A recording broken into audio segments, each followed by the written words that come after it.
الفاتح.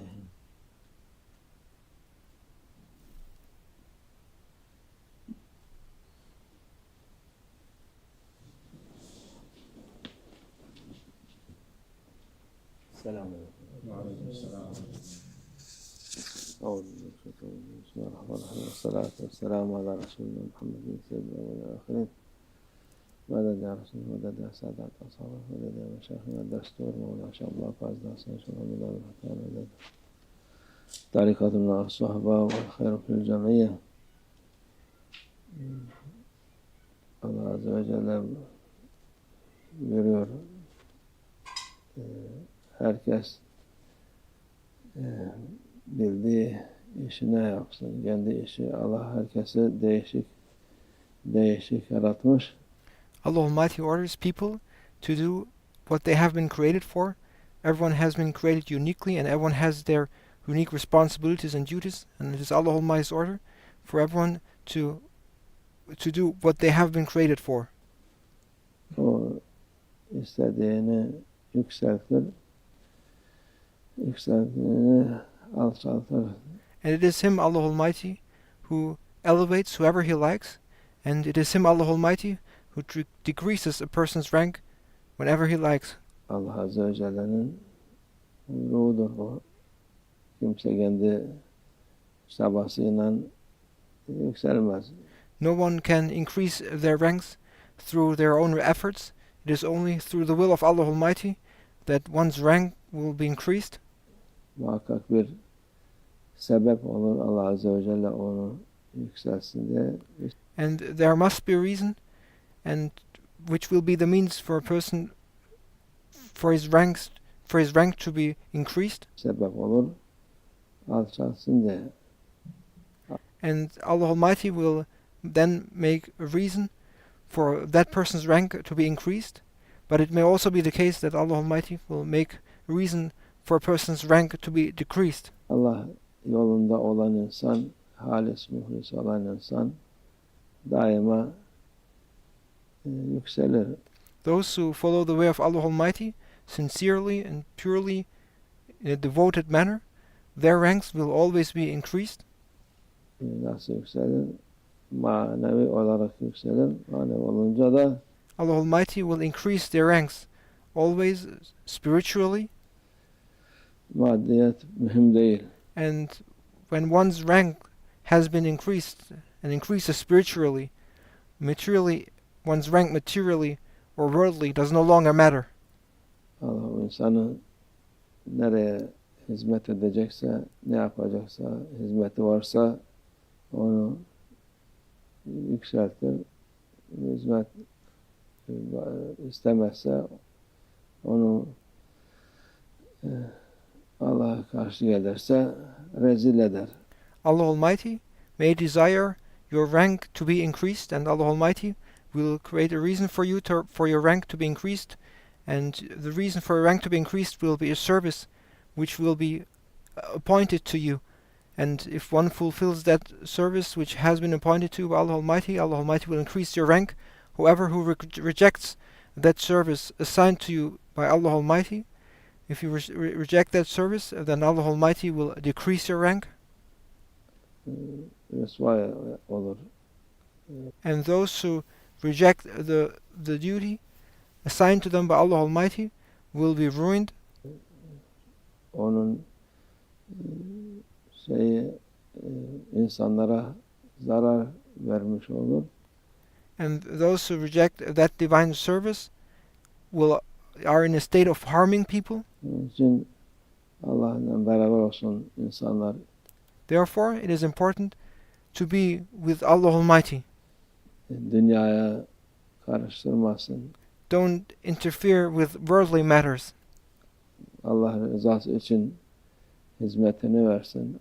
One should perform his service only for the sake of Allah Almighty. Allah rızası için insanlara faydalı olsun. One should perform service in order and only to make one's Lord Allah Almighty be pleased with him, and one should perform service only for the benefit of others. İnsana faydalı olan insan Allah Azze ve Celle'nin katında en sevilen insanlar, en makbul insan Those who benefit others, those who are beneficial to others, are in a state which Allah Almighty loves, and they are most accepted in the divine presence, and Allah Almighty loves those who serve others, who are beneficial to others. insanlara fayda veren diyor Peygamber sallallahu aleyhi ve sellem. Our beloved Prophet, peace and blessings be upon him, says that those who are beneficial to others are the ones whom Allah Almighty loves the most and who are most acceptable. Sizin hayrınız insanlara hayırlı olan. The best among you are the ones who are most beneficial to others. Our beloved Prophet, peace and blessings be upon him, says. Onun için bu dünya bir mümin, Müslüman ne yaptığını, ne ettiğini bilmesi lazım. As believers, as Muslims, as mu'mins, one must be aware of what one does. Körü körüne bir şey adam bir şey söyledi mi onun peşinden düşüp de One must not blindly follow a person because a person said something. harap olmasın. One should not just follow blindly a person and ruin oneself by following that person. Helak olmasın. And one should not deliberately and blindly follow a person while ruining and destroying oneself. İşte bu bugün seneler önce bir hadiseler oldu. En büyük misal o. And what has happened several years ago is a great example of what this is. İnsanları helak Allah rızası için değil de menfaat için. People followed blindly someone and they did all those things, so-called service, however, for personal profit and personal gain. İnsanların görünler iyi görünüp insanları mahvetmesi. They appeared as good ones and presented themselves as good ones, but all they did was to destroy people's lives. İnsanın ona iyilik değil kötülük getirir. And they did not bring goodness, instead brought badness to people. Allah rızası için hizmet eden makbul olur Allah indinde. Çünkü Those who serve only for the sake of Allah Almighty and only to make one's Lord Allah Almighty be pleased with them, they are the ones who will be most acceptable in the divine presence. sırf burası değil, buranın ahireti de var. And the service should not involve worldly matters and should not be for this world, because one must know that there is an hereafter where you are going to be held accountable for what you did. Sen bu kadar insanı yoldan çıkarttın, İslam adına, You led so many people astray in the name of Islam. İslam adına yoldan çıkarmışsın. You made people get off track in the name of Islam. Hem dünyalıklarını mahvettin, You destroyed their worldly lives, hem ahiretliklerini daha hesabını orada artık Allah Azze ve Celle. and when it comes to what you did for their hereafter, you destroyed their hereafter, Allah Almighty will hold you accountable for that. Sen vereceksin. It is going to be you who will be held accountable for having destroyed people's lives both in this world and the hereafter. Allah muhafaza etsin. May Allah Almighty protect us. Nefsimize uydurmasın. May Allah Almighty protect us from following our egos. Meşayihler der, Şeyh babamız derdi, insanın nefsi, Firavun'un nefsi her zaman var. And the Grand Sheikhs would used to say, and Mawlana Shaykh Nazim also would used to say that Pharaoh, the characteristics of Pharaoh are always present. Firavun senin ben en büyük tanrınızım deyip kendini ortaya attı. It was Pharaoh who called himself to be the greatest God of all, Helak oldu gitti. but what happened to him in the end? he got destroyed. Ona tabi olanlar da helak oldu. And so did those who followed him. Onun için bu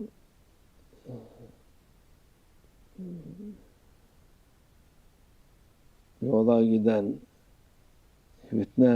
fitne çok büyük bir beladır. Fitna, corruption, is a terrible affliction. Bir çıktı mı bırakmaz. If fitna occurs, if there's corruption, it won't let go. İnsanları kandırır. It cheats people. Doğru yolda olan insanları yoldan çıkarır. It deceives people so that they get off track and go astray.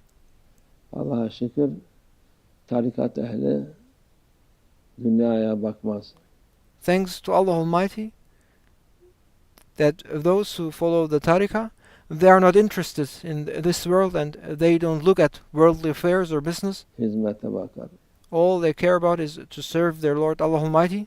Tarikat olan insan kötülük yapmaz Those who follow the tariqah don't do badness kimseye. to no one. Kötülük olan şeytanla beraber olanlardır. Those who do bad things are the ones who are with shaitan. Nefsine tazim eden, nefsini bir şey zanneden, Those who do bad things are the ones who follow their egos and think of their egos to be someone big. dediğimiz gibi her zaman Firavun vardır. Pharaoh is always present.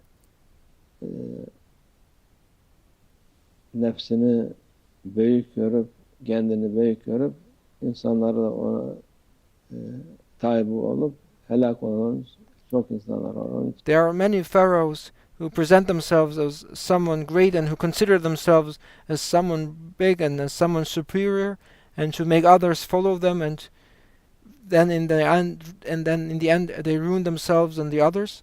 Those types of pharaohs, they have always existed and continue to exist. Daha kalbinde bir şüphe olan insan varsa onu Allah muhafaza etsin, o şüpheyi kaldırsın kalplerinden. Doğru yol açıktır. Therefore, the right way is clear, the right way is open, and if one should not give in to doubts, if one has doubts about something, one should check and realize what one does and see the right way, which is open and clear. Doğru olan bellidir. It is the right way, what is right is certain. Allah yolu, tarikat yolu, yol dediğimiz tarikat The right way is the way of Allah Almighty, yol demektir. Allah'a giden yoldur. and the tariqah, the meaning of tariqah is way, and the tariqah is the way leading to Allah Almighty. Öteki başka tarikatı olmayanlar muhakkak onların sonu şeytana çıkar. Those who do not follow the tariqah, those who do not follow the way of Allah Almighty, will in the end up with shaitan, Şeyhi olmayan şeyhi şeytandır derler. and those who do not follow a sheikh, their sheikh is shaitan, Aynen öyledir. and it is absolutely like this. O da olmuş. Allah muhafaza etsin. May Allah Almighty protect us, Çünkü dediğimiz gibi şeytan boş durmaz. because shaitan never retires, is never restless. Her zaman var şeytan. Shaitan is always present. Adem Aleyhisselam'dan beri şeytan insanları yoldan çıkarmak için her türlü hile, hurda, tuzak kurar. Since Adam, peace be upon him, shaitan has deceived, cheated people in order, and has made traps in order to make people go astray. Onun için Allah muhafaza etsin. Therefore, may Allah Almighty protect us, Allah şerrinden muhafaza etsin. and may Allah Almighty protect us from their evil. Şeytan böyle emekli olmaz. Shaitan never retires. Yapamın dedi gibi emekli olunca ancak insanlar o da olmaz. Onun için dikkat etmek lazım. And Mawlana Shaykh Nazim always used to point out this point that Shaitan never retires and that people must be aware and cautious of Shaitan. Firavunlar çoktur. And you must know that there are many pharaohs. Biri gitti, başka yok demeyin. Don't say that one pharaoh is now gone, that there is no pharaoh anymore. Çok var. No, there are many pharaohs. Her defa değişik değişik kılıklarla çıkar karşına. And you will encounter those pharaohs with different appearances, in different disguises and in different types. Onun için ona dikkat edip Therefore, you must be careful. her gün bir yerden bir şikayet gelir. Şu adam böyle yaptı böyle. Ya bu adam Every day we hear complaints about people about what they did to others. zaten baştan soruşturun. But why did you in fact follow that person? You should have investigated from the very beginning. Bu iyi midir, değil midir? You should have investigated whether that person is good or whether that person is bad. Nedir? Ona göre hareket edin. And you should not have just blindly follow the person, but you should first check and investigate whether that person is good or bad. Allah muhafaza etsin. May Allah Almighty protect us. Kandırılmaktan muhafaza etsin Allah. May Allah Almighty protect us from being deceived. Doğru yoldan ayırmasın. And may Allah Almighty protect us from going astray. Allah tawfik. El-Fatih.